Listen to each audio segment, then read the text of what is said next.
ஒரு 2 டேஸ்க்கு ஆர்டர் எதுவும் எடுக்காதீங்க. பெண்டிங் ஆர்டர்ஸ்லாம் முடிச்சுட்டு, அதுக்கப்புறம் ஆர்டர்ஸ் எடுத்து பண்ணிக்கலாம் அப்படின்னு சொல்ற அளவுக்கு ஆர்டர்ஸ் வந்துருச்சு.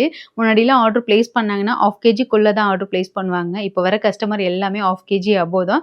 சில பேர் பல்க் ஆர்டர்ஸும் பண்ணிடுவாங்க. 1 கேஜி ஆர்டர் பிளேஸ் பண்ணாங்கன்னா, ஒவ்வொரு 1/4 கேஜிக்கும் டிஃபரெண்ட் டைப் குக்கீஸ் வந்து ஆர்டர் பண்ணுவாங்க. ஸோ ஒவ்வொன்னும் பார்த்து பார்த்து பண்றதுக்கே டைம் எடுக்குது. போன வாரம் ஆர்டர் பிளேஸ் பண்ணவங்க இன்னும் ரிசீவ் ஆகல அப்படின்னு நினைக்காதீங்க. நான் கண்டிப்பா வந்து டிஸ்பேட்ச் பண்ணிடுவேன். ஒரு 2 பேட்ச் வந்துட்டு குழந்தைங்க எழுந்திருக்க முன்னாடியே பண்ணிட்டேன். அதுக்கப்புறம் ஒரு பேட்ச் வந்து ரெடி பண்ணி வச்சுட்டு, அதுக்கப்புறம் மார்னிங் பிரேக்ஃபாஸ்ட்டு, மதியத்துக்கான லஞ்ச், பாப்பாவுக்கான ஃபுட்டெல்லாம் வந்து ரெடி பண்ணிட்டு, திருப்படியும் என்னோட ஒர்க் வந்து ஸ்டார்ட் பண்ணிட்டேன். இப்படிதான் போயிட்டுருக்கு.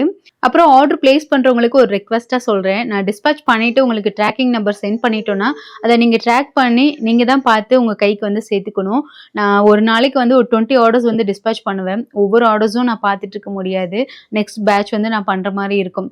எனக்கு ரொம்ப கஷ்டமா இருக்கு. ஏன்னா வந்து நீங்க 1 வீக் அப்புறம் கூட ஃபோன் பண்றீங்க, இன்னும் ரிசீவ் ஆகல.